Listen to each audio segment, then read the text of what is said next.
Good evening, I'm Apolinario, 30 Dignadisi Valencia, and this is Weekend News. Mayon volcano continues its effusive eruption. Based on the advisory released by PHIVOLCS on February 13, a total of 352 rockfall events at 9 pyroclastic density currents or ash flows were recorded. Meanwhile, the public is still strictly prohibited from entering the 6-kilometer permanent danger zone of the volcano due to its high level of activity.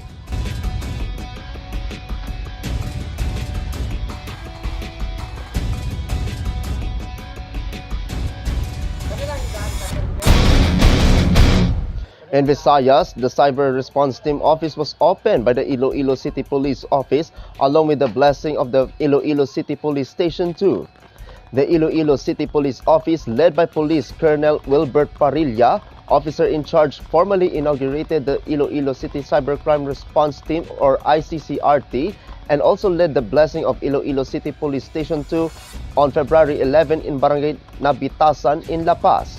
Also present during the occasion were Police Lieutenant Colonel Adonis Habawel, Acting Chief of the Regional Anti-Cybercrime Unit 6, Police Lieutenant Colonel Rene Obregon Jr., Chief of the ICPO Mobile Patrol Unit, and Police Captain Jimel Acuesta, Officer in charge of ICPS-2.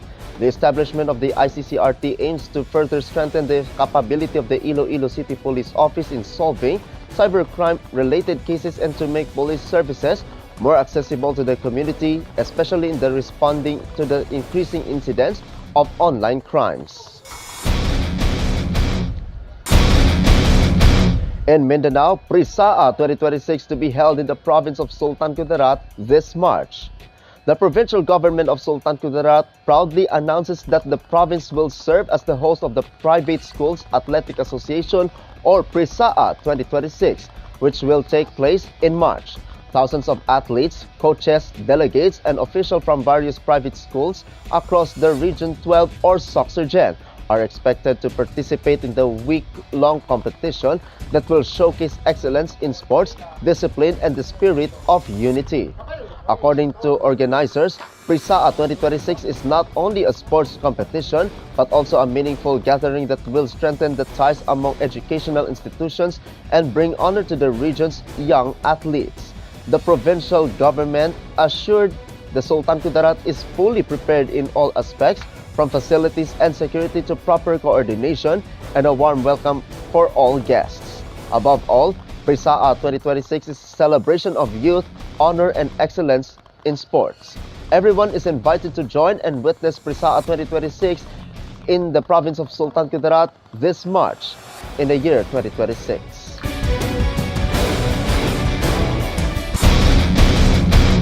In the world news, a large sinkhole appeared in Shanghai's Minhang district, engulfing a large section of road and causing damage to nearby structures in China. The road layout, buildings, and trees seen in the video matched the file and satellite imagery of the area. The exact date when the footage was filmed could not be verified. However, local authorities closed off the area after a reported leakage at the construction site near the location on Wednesday, February 11. Satellite imagery taken on the morning of February 11 does not appear to show a sinkhole, while imagery taken on the morning on February 12 seems to show it. The incident occurred a day after workers discovered a water leak during excavation from the Jiamin Metro line. No injuries were reported.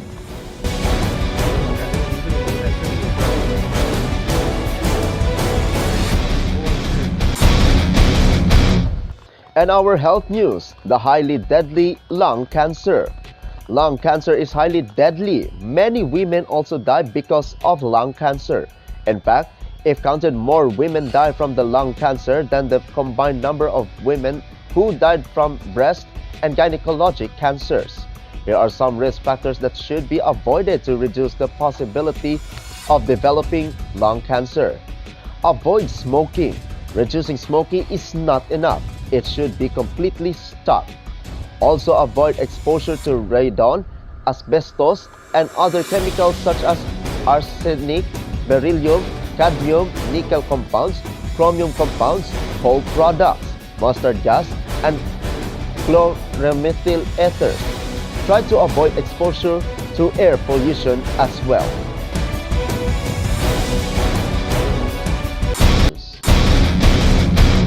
In Luzon, minibus in the municipality of Jones, the province of Isabela, catches fire. A minibus caught fire in Jones, Isabela past 4 p.m. on Friday, February 13.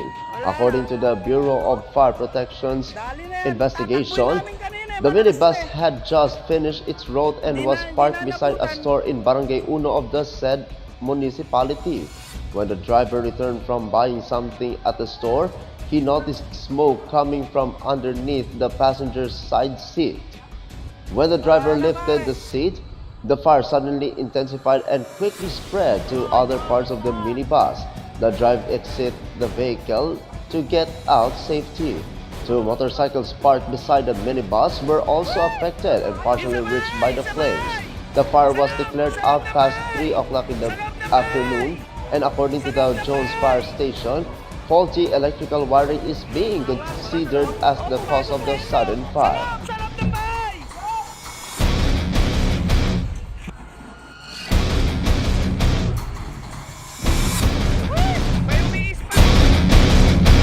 In Visayas, magnitude 1.8 quake hits near in the municipality of Tigbawan, the province of Iloilo.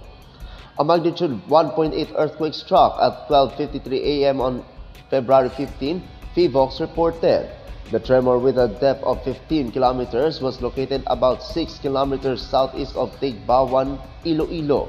No damage is expected from weak quake.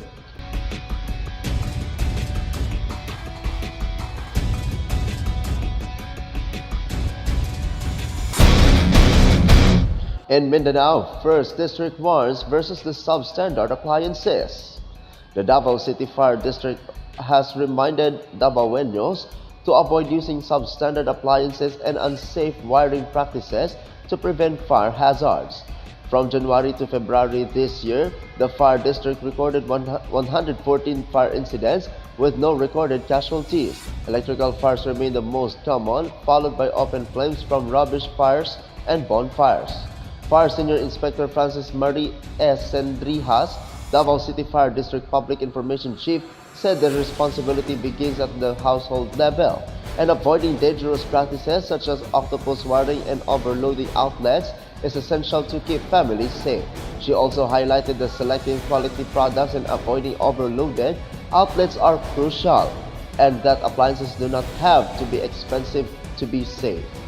Meanwhile, the Davao City Fire District continues to strengthen its program Oplan Ligtas sa Pamayanan, where its personnel visit barangays and educate residents on the fire preventive measures, encouraging a culture of responsibility and safety.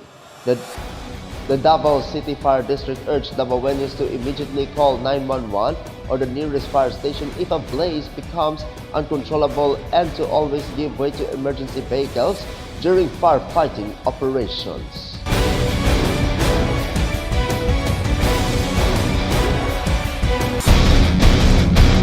In the world news, a passenger aircraft overshot and crashed into the shallow waters near the runway of Somalia's main airport.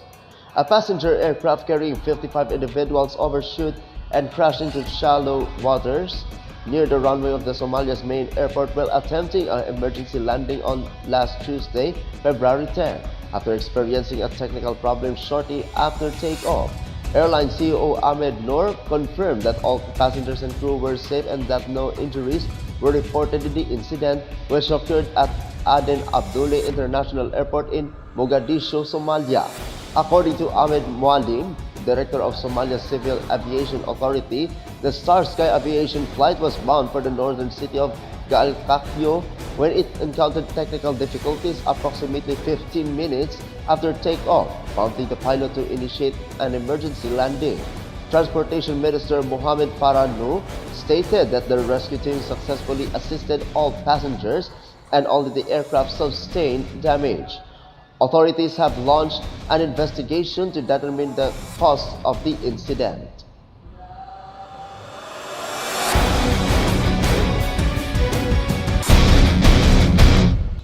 And our health news: taking a medicine without a doctor's advice may be dangerous to your health.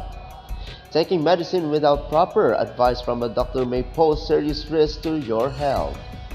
Self-medication or taking medicine without professional guidance may result in incorrect treatment, worsening of your condition, and even possible death. Not all medicines are suitable for everyone. Incorrect dosage or the wrong type of medication may cause harmful effects on the body. To ensure your safety, it is important to consult a licensed doctor before taking any medication. Remember, do not self-medicate. Your health matters.